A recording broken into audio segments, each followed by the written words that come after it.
Sejam muito bem-vindos em nome de Jesus, isso me alegra muito. Não que eu não me alegre por aqueles que estão daqui, mas eu me alegro muito pelos nossos visitantes. Sabe, essa palavra para mim não é muito fácil. É interessante que o pastor João não está, ele está viajando, e essa semana, e na verdade, as minhas palavras, elas nascem em conversas, a maioria. Nascem em diálogos. E eu, chegando nele, falei, pastor, Deus está falando isso ao meu coração esses dias.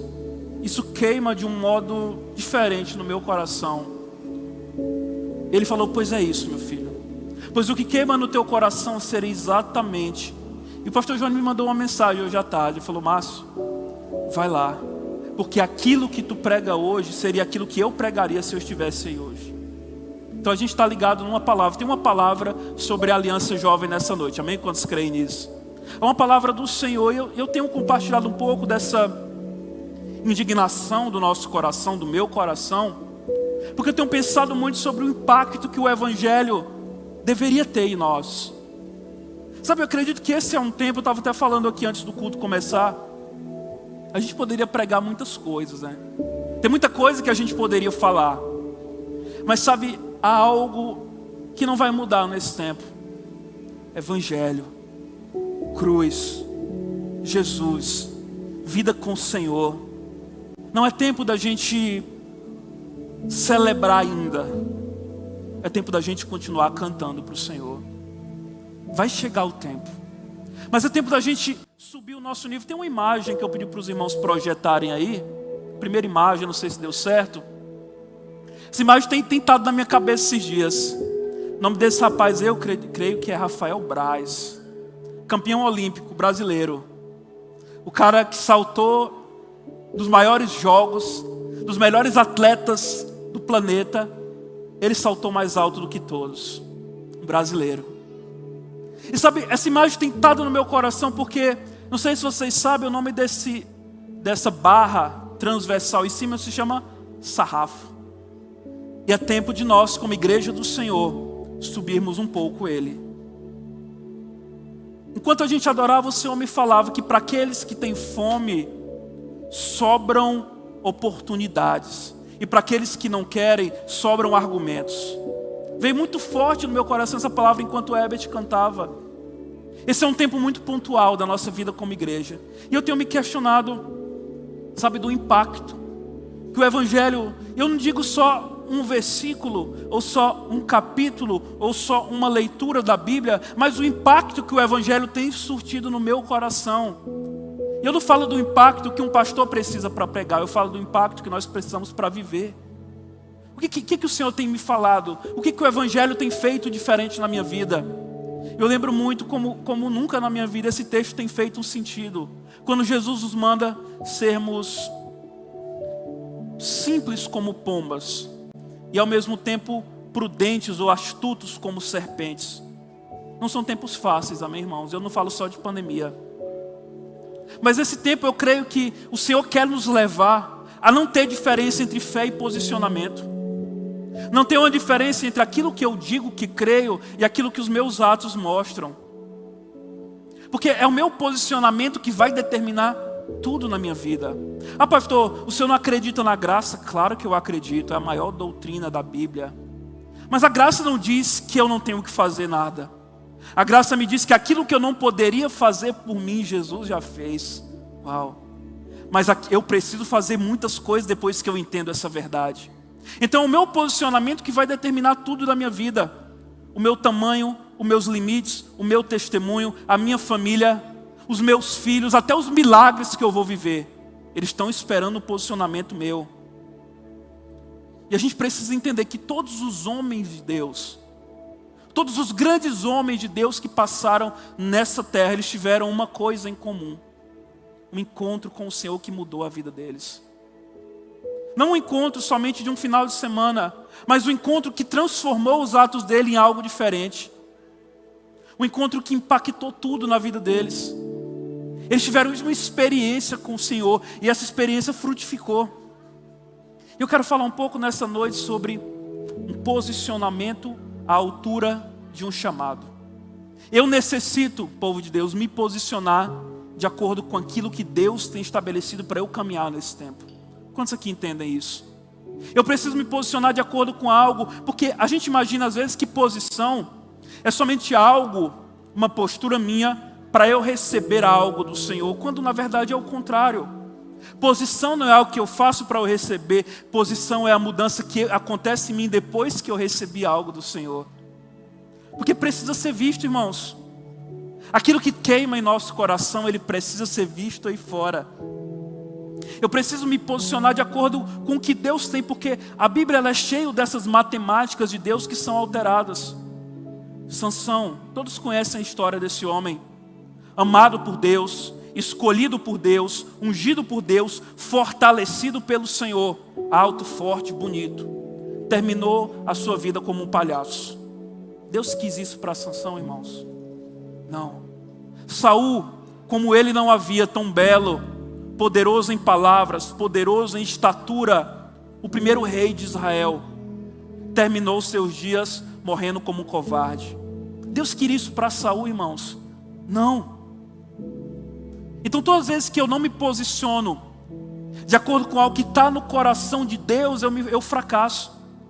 Todas as vezes que a minha vida não assume uma posição de acordo com a informação que eu já tenho no Senhor, isso me leva ao fracasso, e esse fracasso pode inclusive me matar.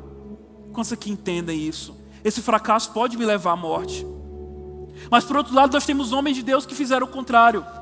Davi, um menino pequeno em estatura, nem o seu pai julgou que aquele dia ele deveria estar ali entre os candidatos à unção do profeta.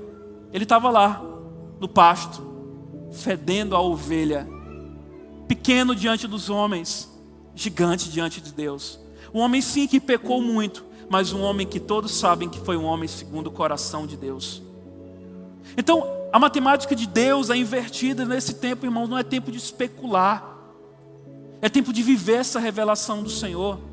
Eu creio que o tempo é muito curto para nós subirmos no altar e pregar aquilo que não é necessário, que não é essencial. Então a gente está aqui para viver algo. Eu quero que você me acompanhe numa passagem da vida de um homem de Deus, que eu sei que pode falar muito aos nossos corações essa noite. 1 Reis capítulo 19, se você tiver com sua palavra aí.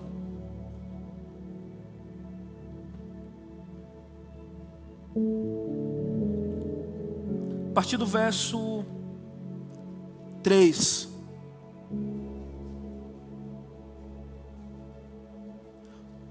Elias teve medo. Repita comigo, medo. Elias teve medo e fugiu para salvar a sua vida. Em Berseba de Judá, ele deixou o seu servo e entrou no deserto. Caminhando um dia, chegou a um pé de giesta, sentou-se debaixo dele e orou, pedindo a morte. Senhor, já tive o bastante, Senhor. Tira a minha vida, não sou melhor do que os meus antepassados. Depois se deitou debaixo da árvore e dormiu. De repente um anjo tocou nele e disse: levanta-te e coma. Elias olhou ao redor e ali junto à sua cabeça havia um pão assado sobre brasas quentes e um jarro de água. Ele comeu, bebeu e deitou-se de novo. O anjo do Senhor voltou, tocou nele e disse: ei, levante-se e coma, pois a sua viagem será muito longa. Então ele se levantou, comeu e bebeu. Fortalecido com aquela comida, viajou 40 dias e 40 noites até chegar a Horebe, o monte de Deus. Ali entrou numa caverna e passou a noite.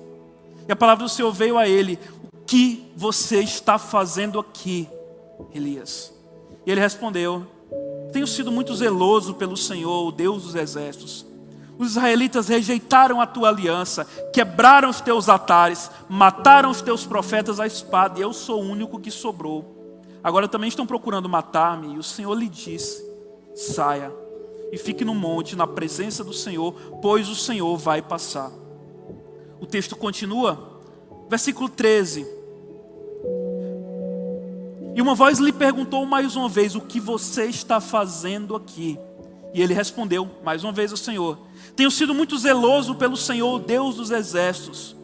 Os israelitas rejeitaram a tua aliança, quebraram os teus altares, mataram os teus profetas à espada, e eu sou o único que sobrou, e agora também estão procurando matar-me. E o Senhor lhe disse: volte, Volte pelo caminho de onde veio e vá para o deserto de Damasco. E chegando lá, unja Hazael como rei da Síria. Unja também Jeú, filho de Nissi, como rei de Israel. E unja Eliseu, filho de Safate, de Abel-Meolá, para suceder a você como profeta. Jeú matará todo aquele que escapar à espada de Hazael. E Eliseu matará todo aquele que escapar da espada de Jeú. No entanto, eu fiz sobrar 7.000 em Israel. Todos aqueles cujos joelhos não se inclinaram diante de Baal, e todos aqueles cujas bocas não o beijaram. Que o Senhor aplique a revelação dele para nós nessa noite, amém? Onde é que a gente está aqui, irmãos? A gente está falando de Elias, não é de alguém comum, o maior profeta em sinais da Bíblia.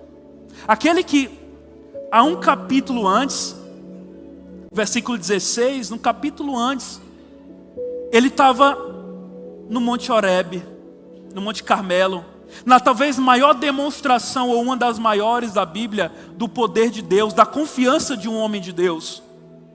Mas esse homem que, sabe, alguns versículos antes, tinha tanta confiança no Senhor. Elias no Carmelo era um homem cheio de convicções, confiante, sabia quem Deus era, descansava sabendo quem Deus era. Agora, um homem que teve medo. A dúvida chegou no coração de profeta. E eu creio que a dúvida no coração desse homem pode nos levar a ter algumas certezas nessa noite, amém? O primeiro que nós vemos aqui, um homem que viveu coisas extremas no Senhor. Elias viu Deus. Elias sabia quem era Deus. Mas essa sabedoria, esse conhecimento de Deus desse homem não o impediu de ser espancado pela dúvida e pelo medo diante da atitude de Jezabel. Esse homem que nutria tantas convicções no Senhor foi abatido por um tempo de crise na vida dele. Repita comigo, crise. E essa história, na verdade, trata-se da vida de um homem entre dois montes. O que acontece na vida de um profeta entre o Carmelo e entre o Horebe, entre o monte onde Deus se manifesta e entre o monte onde Deus está. Elias se pegou nesse tempo de vale na vida dele, e Elias quis morrer. Elias pediu para o Senhor diante do medo: Senhor, não adianta.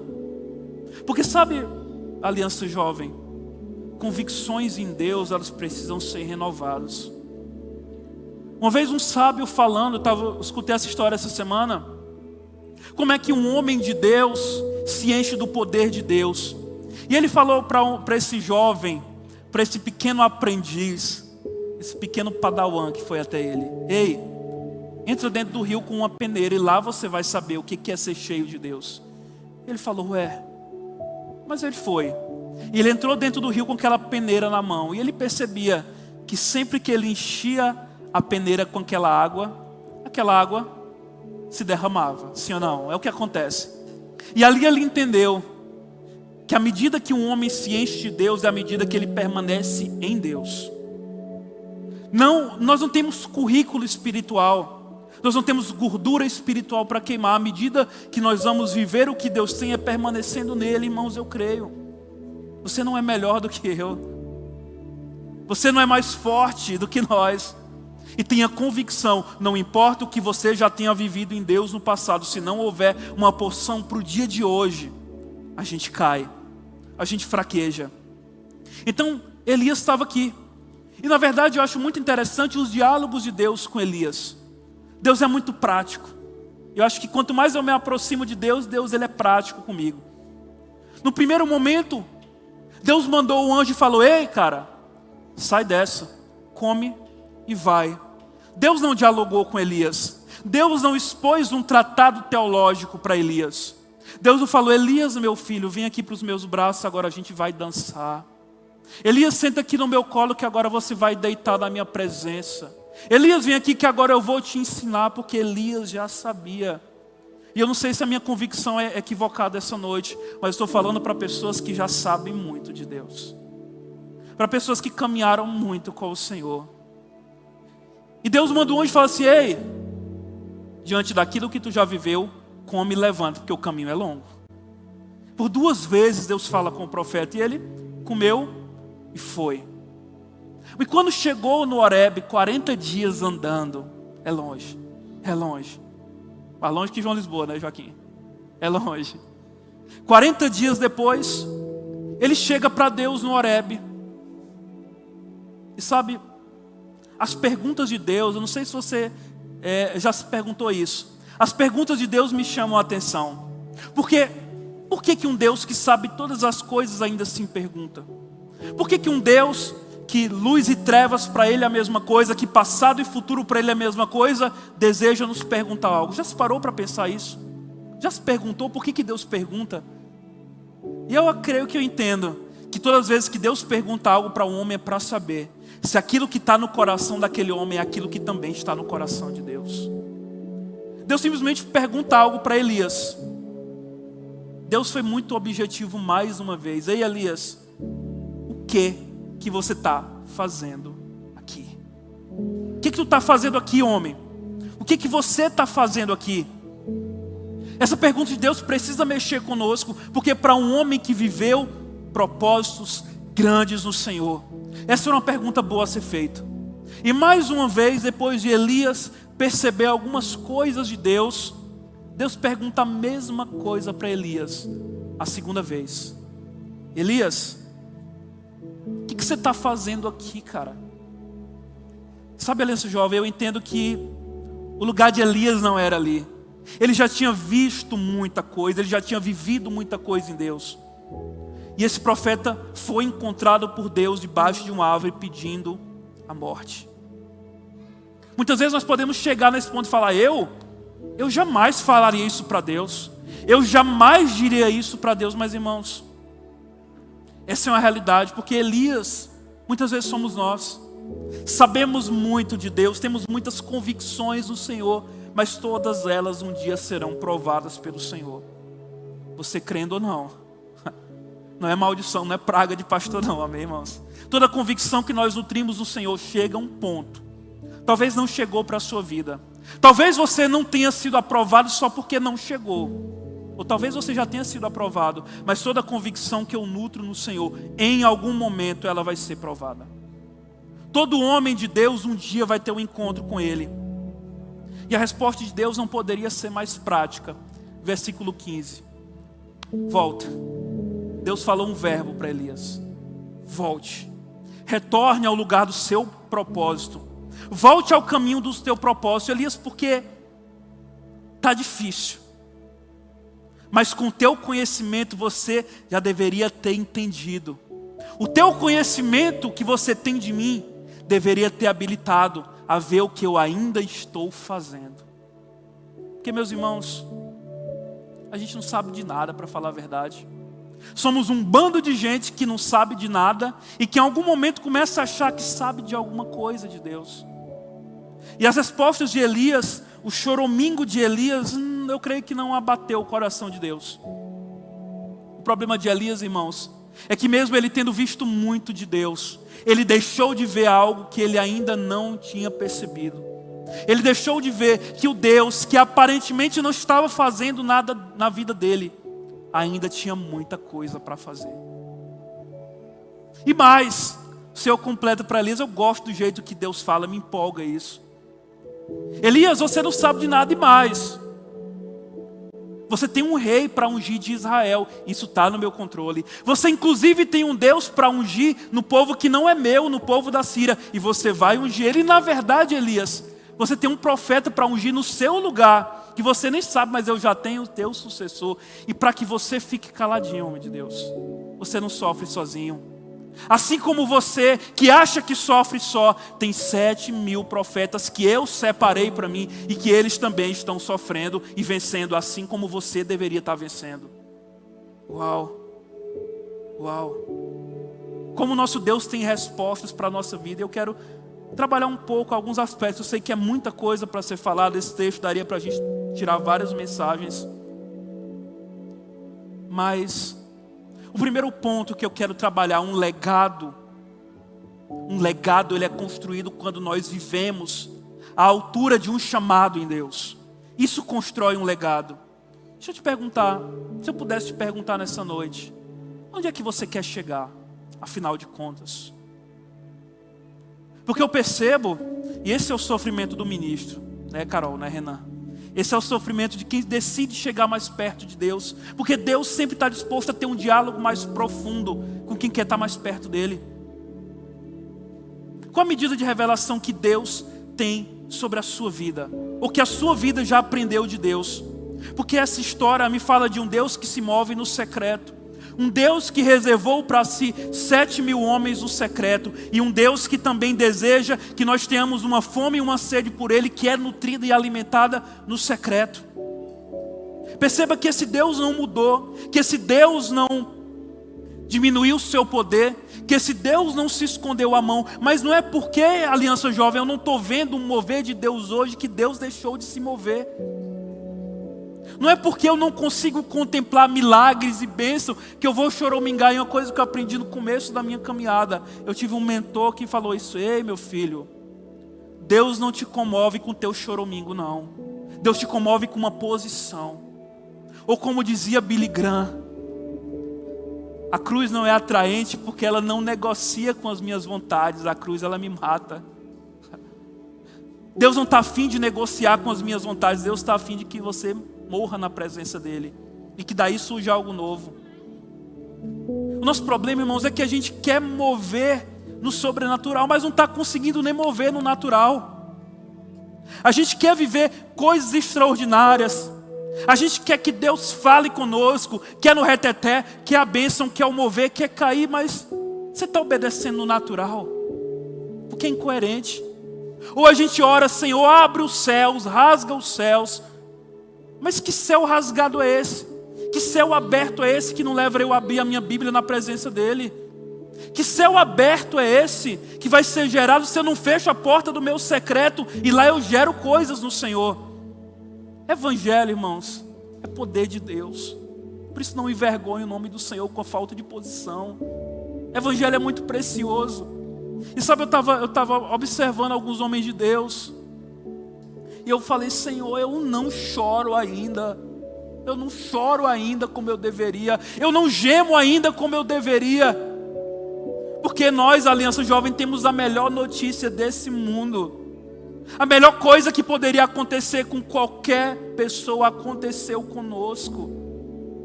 A gente nasceu de novo. Uau! Nós temos um Deus que nos ama. Nós temos coisas a fazer. A verdade é que nós ainda fazemos pouco. Como eu falei, graça, ela não me livra de fazer. Pelo contrário, o entendimento da graça vai me fazer querer fazer muito para o Senhor, de forma acelerada. Deixa eu te falar alguma coisa. Nós somos chamados para tempos difíceis, amém? Nós somos chamados para tempos assim como esse nosso. E nesse tempo, argumentos caíram por terra. Eu sei que foi tempo de se cuidar, eu creio nisso e ainda é. Mas sabe uma convicção? Nós não paramos de algum modo. Talvez não presencialmente, mas nós não paramos. Células foram multiplicadas, líderes foram levantados. Nunca, antes eu digo, no tempo que eu estou nessa igreja, eu nunca trabalhei tanto. O trabalho não para, as famílias precisam de quem ajude. E eu decidi, isso foi uma decisão minha, essa decisão é sua. Mas não parar porque tem pessoas que não poderiam parar. Eu decidi trabalhar para o Senhor nesse tempo, porque tem coisas, irmãos, a ser feita. Quanto mais Deus me chama para perto, mais temos lutas, batalhas para conquistar. E por mais que esse tempo tenha exigido desaceleração, infelizmente o que eu mais vi foi pessoas usando isso como desculpa. Foram pessoas parando, foram pessoas retrocedendo, foram pessoas abandonando um chamado e uma posição, irmãos. Eu me coloco na posição de Elias, o tanto que eu já caminhei. Como eu posso querer andar como um menino numa gangorra espiritual? Ora bem, ora mal. E eu creio que a plenitude de Deus é uma promessa para as nossas vidas. Pregar que as coisas vão melhorar, qualquer um prega. Mas pregar que mesmo as coisas estando difíceis, o Senhor não perde o controle, deveria estar na nossa boca como igreja do Senhor. Porque a postura que muitos de nós como igreja do Senhor vivemos nesse tempo, ela contraria totalmente a postura da igreja do Senhor em todas as gerações. Uma igreja que usa de desculpas para parar, enquanto sempre a igreja do Senhor correu para onde ela era necessária. Em todos os tempos de crise, depois que o Evangelho existe, depois que Jesus foi para o céu, depois que tudo foi consumado, a igreja do Senhor sempre se posicionou para ir para cima. Mas nós não. Porque sabe de uma coisa? Se você ler de Gênesis a Apocalipse, você sempre vai ver Deus tratando homens, Deus moldando homens, Deus lapidando homens de uma forma que dói. Mas sabe de uma coisa? Nós ainda achamos que em 2021 vai ser diferente conosco. Não, Deus, Ele trata todo mundo. Ele trata o pastor Márcio, Ele trata o Mateus, Ele trata a Diane, Ele trata a Bruna. Mas comigo não, Ele não vai tratar, porque eu sou o queridinho de Jesus. Porque eu sou o alecrim dourado do Senhor. E Ele não vai me tratar, irmãos, mentira. Ele trata, Deus trata todo homem que Ele usa. E se não trata, ainda não chegou, mas vai chegar. Mas sabe de uma coisa? Nessas horas, eu quero tratar primeiro com a sua mente, depois que isso desça até o seu coração. Eu preciso continuar declarando quem é esse Deus e o que Ele está fazendo. Aquietai-vos e sabei que eu sou Deus, Salmo 46:10. Não há sabedoria alguma, nem discernimento algum, nem plano algum que possa opor-se ao Senhor. Prepara-se o cavalo para a batalha, mas o Senhor que dá a vitória. Provérbios 21, 30 e 31. O Senhor está comigo, não temerei o que pode me fazer o homem. Salmo 118:6. O Senhor é minha luz e minha salvação, de quem eu terei medo? O Senhor é meu refúgio forte, de quem terei medo? Salmo 27:1. São essas palavras, irmãos, que vão mover o seu coração e que precisam lhe empurrar para que no tempo da perseguição, para que no tempo mau, para que quando tudo falte, você continue declarando: está doendo, mas eu creio no meu Deus, a minha porção é Ele. Sabe, o primeiro erro de Elias, se você for lembrar esse texto, é que Elias ficou só. O capítulo 19 de 1 Reis fala o quê? Ele começa, a gente leu no versículo 3. Elias deixou o seu servo e foi sozinho. Isolamento, irmãos, é caminho de morte. Isolamento é caminho de falência. E eu pergunto para vocês, Aliança Jovem, qual a marca que nós temos levado como igreja nesse tempo? Qual é a marca que a gloriosa igreja do Senhor tem estado nesse tempo? Porque se você for me perguntar, a igreja anda mal. Mas se você for me perguntar de novo, a igreja do Senhor, ela segue gloriosa e poderosa. As pressões, elas são reais, sim. As adversidades, elas são reais, sim. Até gente no nosso meio que fala besteira da igreja ainda tem. Mas ainda assim a igreja não para. A igreja triunfa. Ainda assim eu creio que há frutos. E por menores que possam ser, você sabe o peso do seu fruto e o quanto ele custou a frutificar. Mas o que me incomoda nessa história é que eu posso viver esse engano de Elias. Eu não estou isento desse engano de Elias. Que em meio a lutas e oposições eu acho que eu estou só. Que em meio a problemas e a dificuldades eu acho que Deus mudou. Sendo muito sincero, a gente tem tanta facilidade de olhar para aqueles que não estão, com muito mais vigor de olhar para aqueles que estão. A gente consegue apontar o errado, aquele que caiu de forma muito fácil. Mas o que me justifica não é o ódio, não é a rejeição, não é apontar o que está errado, é amar o que está certo. O que me muda, Aliança Jovem, é olhar para quem está certo. E nós temos heróis em casa. Amém? Nós temos heróis em casa. Nós temos pessoas, nós temos aqui muitas histórias. E se a sua vida não tem cantado essa canção, se posicione em nome de Jesus, porque o tempo é curto. Nosso problema, como eu falei, é que a gente não sabe de nada. E a gente começa a achar algumas coisas. Não conseguimos ver tudo, mas Deus consegue. Não sabemos de tudo, mas Deus sabe. E pela falta de conhecimento de Deus, ainda temos perecido. O erro do profeta, que pode ser o erro do Márcio em 2021, é julgar aquilo que ele sabe de Deus por aquilo que ele está vivendo, que ele está vendo, do modo que Deus está fluindo na vida dele. E não é, irmãos, nós temos uma palavra de Deus que não muda. E por falta de saber quem Deus é, por falta de convicção, por falta de conhecimento, por falta de revelação, por falta de Bíblia, por falta de entendimento, de visão espiritual, a gente está perecendo, a gente está se sabotando. Eu me saboto sempre que eu acho que eu estou só, que eu acho que eu estou sofrendo só, que eu olho mais para aquilo que passou do que para aquilo que está por vir. Irmãos, Deus sempre tem o remanescente dele, amém? Deus sempre tem o remanescente. E eu e você somos chamados para ser esse remanescente de Deus no meio de uma geração corrompida. Deus sempre tem aqueles que não vão se dobrar, que recusam se dobrar. Talvez o erro do profeta foi em meio à adversidade achar: Senhor, coitado de mim, eu estou sofrendo só. Senhor, coitadinho de mim, porque eu sou o único que estou sofrendo. Meus irmãos, deixa eu lhe pedir algo nessa noite. Pare de olhar somente para aqueles que caíram e permaneça olhando para aqueles que estão de pé. Vocês podem projetar as fotos aí no telão, mídia? Pare de olhar para aqueles que pereceram, que desistiram e que hoje são hipócritas, que criticam a igreja do Senhor, mas que não estão aqui para fazer a diferença. Porque eu conheço uma igreja do Senhor diferente. Eu conheço uma igreja do Senhor que ninguém vê. Porque esses que estão aí, não é porque são pastores, não é porque são líderes, mas são pessoas que nós conhecemos a vida. E que o dia decidiram, custe o que custar. Pode passar nas fotos. Doa o que doer, sofra o tanto que precisar sofrer. Eu não abandono uma posição em Jesus. Deixa eu te perguntar, o evangelho te empolga de verdade? O que você tem perdido?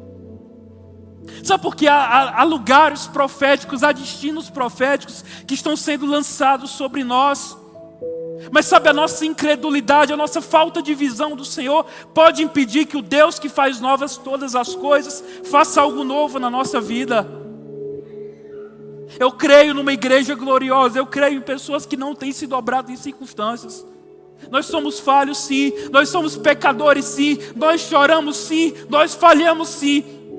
Mas sabe, nós amamos o Senhor. Quero te dizer algo nessa noite.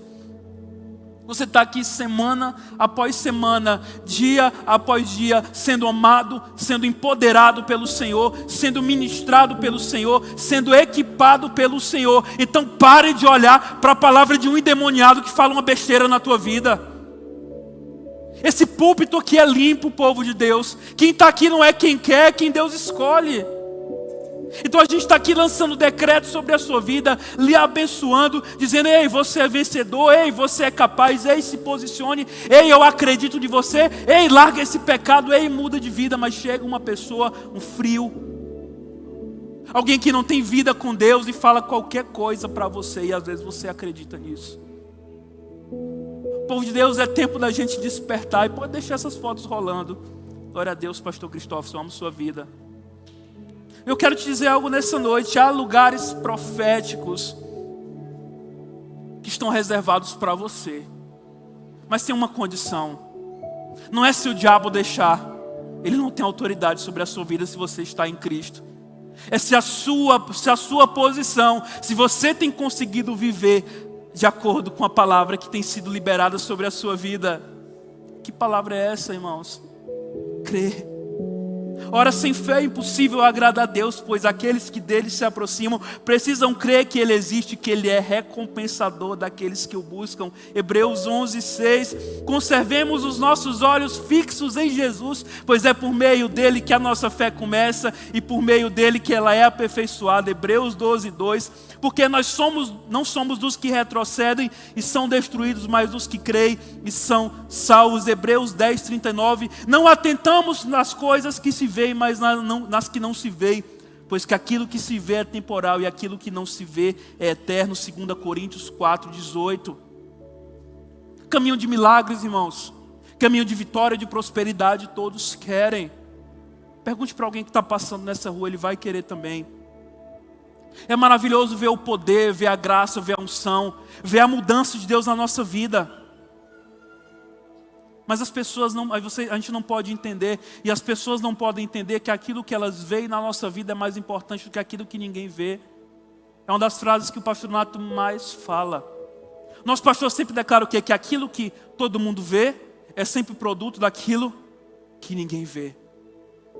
Na vida de Elias, houve essa falha do profeta, e através da falha do profeta nós podemos acertar nesse tempo.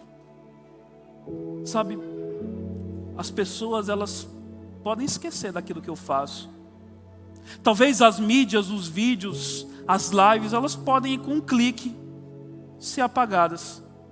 Talvez as maiores experiências que eu já tive com Deus na minha vida foram em lugares onde tinha poucas pessoas. Talvez no meio de crianças, a maioria. Talvez a maioria delas, eu de quase todas, ninguém viu, nem minha esposa. Mas uma coisa que eu preciso sempre lembrar: Deus me encontrou no pior tempo da minha vida e Ele ainda assim me amou. Jesus ainda assim me amou. Eu não posso esquecer do modo que Ele tem conduzido a minha vida nesses últimos anos. E mesmo eu não vendo em muitas partes, eu louvo a Ele, não é falando de mim, irmãos, mas que nos momentos onde a minha fé e a minha obediência foram mais provadas, eu consegui dizer um sim para Ele. Vida com Deus, irmãos, ela tem um preço. Altar tem preço. Viver a plenitude de Deus tem preço. Eu não sei se é você, mas enquanto eu escrevia isso, ontem à noite, eu acredito, o Senhor tem me falado de pessoas que têm vivido de histórias antigas somente. O passado é que foi bom. O Jussara é que era bom. Ah, mas o encontro tal que era bom. Ah, mas o pastor tal que era bom. Ah, mas eu era bom naquela época. E não, irmãos. A falta de visão de futuro pode impedir que Deus faça coisas novas na minha história. Por isso, tenha uma visão de Deus. Eu quero lhe convidar a isso nessa noite. Guerras são temporárias. Mas o nosso posicionamento em Deus vai determinar o que eu vou colher. Deus escolheu contar a história de Elias. Mas houve também 7.000 histórias que Deus não quis contar. 7.000 vidas, 7.000 canções, 7.000 homens vivendo em obediência, uns perseguidos, outros escondidos, morando em prisões, morando em masmorras, morando em cavernas, mas homens que decidiram não abdicar de uma posição no Senhor, homens que tiveram medo, e Elias estava achando que ele estava só. Toda essa história da vida de Elias, irmãos, me fala de uma perseverança oculta, de histórias escritas no secreto. E eu digo uma coisa, mais uma vez, todo homem de Deus teve um dia um encontro com o Senhor no seu secreto. Aquilo que a gente vê precisa ser reflexo, porque sabe de uma coisa? Performances não me impressionam. Performances não me impressionam. Performances não me chamam a atenção. Quer conhecer a vida de uma pessoa? Ande com ela. Quer saber quem eu sou? Ande comigo. Você vai saber o tanto que eu sou besta, o tanto que eu falo besteira, o tanto que eu ainda erro, o tanto que às vezes eu sou menino, mas o tanto que eu amo o Senhor também. Porque não vem sem um preço, irmãos. Não vem sem um preço. O compromisso do Evangelho de Jesus é com minha obediência, não com meus sonhos, não com meu conforto. Claro que eu creio que Deus realiza sonhos, claro que eu creio que esse Deus empodera, Ele abençoa, Ele entrega, mas o compromisso do Senhor não é Ele. O Senhor tem me falado nos últimos dias sobre estações solitárias, sobre lugares silenciosos na presença dEle. E se eu não estou disposto a entrar nesses lugares, pode ter certeza, se eu não estou disposto a passar pelos vales, lembra da história de Elias? Uma história vivida entre dois montes, mas entre um monte e outro sempre tem uma coisa chamada vale. Um lugar solitário, um lugar que ninguém vê, um lugar muitas vezes frio, um lugar muitas vezes de um aparente abandono. Mas se eu não estou disposto, eu não consigo perseverar nesses lugares onde aparentemente eu me sinto sozinho e onde Deus me chama para Ele, para me tratar, irmãos, eu não vou conseguir vencer e permanecer. Se eu não estou disposto, ouça isso, a passar pelos lugares solitários que Deus estabeleceu para a minha vida, eu vou passar a vida toda ouvindo histórias de outros homens que viveram isso e que agora estão contando para o mundo ouvir. E não importa o que você faz, não importa se você tem um chamado mais direcionado para a obra do Senhor, ou para um trabalho, ou para uma empresa, ou para uma sala de aula, ou para um gabinete, ou para um escritório de política, seja o que for. Há um chamado da parte do Senhor que é seu. Não importa se você tem 15 anos, não importa que você tem 70 anos, há um chamado da parte de Deus e há muito para se fazer ainda hoje. O inferno sempre vai tentar enfraquecer a aliança jovem, aquilo que eu carrego no Senhor. Se você sair daqui com uma porção nova nessa noite, entenda que a partir do momento que você colocar o pé para fora desse templo, o diabo vai usar estratégias e meios para roubar isso de você. O problema é que tem muitas vozes, né? O problema é que tem muito barulho, e que às vezes tem nos impedido de ouvir Deus. São opiniões, é queda de pessoas, mas eu digo uma coisa com convicção: o seu destino não está na mão de homens. Isso Elias falhou em perceber, e isso nós podemos perceber muito bem hoje. O meu destino não está na mão de homens, o meu destino não oscila no mercado, o meu destino não é medido num gráfico do mercado financeiro, o meu destino não é medido daquele que ganha ou perde a eleição, o meu destino não é medido por conservadores ou por progressistas, o meu destino não é mudado por quem ganha a Mega Sena, o meu destino não é mudado de onde eu vim, do lugar que eu saí, dos pais que eu tenho, da profissão que eu tenho. O meu destino é controlado pelo Senhor. Deus tinha um decreto para Elias. O problema de Elias é que ele não conseguiu ver, mas Deus já tinha estabelecido lugares, coisas, inclusive um sucessor, como a gente falou. Elias só não tinha percebido. E de verdade, irmãos, muitas vezes não tente entender o que Deus está fazendo ou o modo que Ele faz, mas acredite que Deus sempre faz. Uau! O Evangelho é poder de Deus e isso não falha. Por isso, nesses tempos difíceis, em tempos onde a nossa fé é testada, a chave não é ter um discurso mais alto, é ter uma vivência mais profunda. A chave não é ter um discurso eloquente ou palavras bonitas, mas eu não estou importando se você sabe pregar, ou tem uma voz bonita, ou memoriza versículos.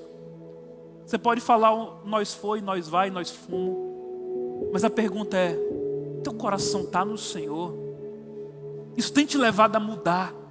A tua família tem visto essa mudança. A tua esposa tem visto essa mudança. Os teus filhos têm visto essa mudança na tua vida. O Evangelho me fala de eu pegar aquilo que Deus tem me dito, viver isso, e viver uma vida que chama a atenção para Jesus. Porque as situações vão tentar calar, irmãos. Eu quero que você saia daqui com uma crise e se pergunte: ei, e se aquilo que aconteceu com Elias acontecesse comigo? Preguei para multidões, até ministrei no encontro, liderei uma célula, tenho um chamado missionário, sou um homem de Deus, sou tocador, sou pregador, sou dançarino, faço tudo para o Senhor. Mas ei, aqui entre nós, só está nós dois ouvindo aqui. Quem é você quando a crise chega? Onde é que está o teu coração quando a crise chega? Onde está o teu coração quando uma palavra de desapontamento chega? Deus te quer por completo. Mas essa necessidade é que eu começo a finalizar. A necessidade de aprovação imediata pode matar. A necessidade de sempre ser aprovado, sempre ser reconhecido, ela mata. Não porque um pesquisador disse, não importa. Não porque as pessoas, você tem que postar naquele horário, eu não estou nem aí. Um comentário numa foto do Instagram não determina quem nós somos, irmãos. A quantidade de curtidas numa foto em rede social, isso é bobagem. Daqui a pouco lança outra e aquela lá vai ser apagada e você ficou besta, sofrendo, morrendo, desejando a aprovação de pessoas. O que Elias falhou foi porque diante de uma palavra de ameaça, parece que tudo aquilo que Deus já tinha falado para o profeta foi apagado em menos de um capítulo da Bíblia. E não pode ser assim conosco. Um legado, irmãos, não é escrito em 1, em 2, em 5 anos. Um legado não é escrito num culto de aliança jovem, viu? Um legado não é oportunidade, um legado não é uma administração, um legado não é uma célula, um legado não é uma rede, um legado não é aquilo que eu faço, mas é a resposta da minha vida diante dos olhos do Senhor. E o que Ele tem visto em nós? O que Ele tem visto em nós? Sabe, discirna estações em Deus. Tem muita coisa que te trouxe aqui essa noite. Tem muitos caminhos que você já trilhou na sua vida, mas eles não vão ser suficientes para viver as novas estações que Deus tem para a tua vida. Não se trata de currículo espiritual. Não se trata daquilo que você já viveu em Deus. Elias me prova que aquilo que eu já vivi em Deus não é suficiente para sustentar a minha vida hoje. E parando para pensar, é sempre melhor como as coisas terminam, né? É mais importante como elas terminam do que como elas começam. Eu quero lhe convidar em alguns minutos, feche seus olhos no seu lugar.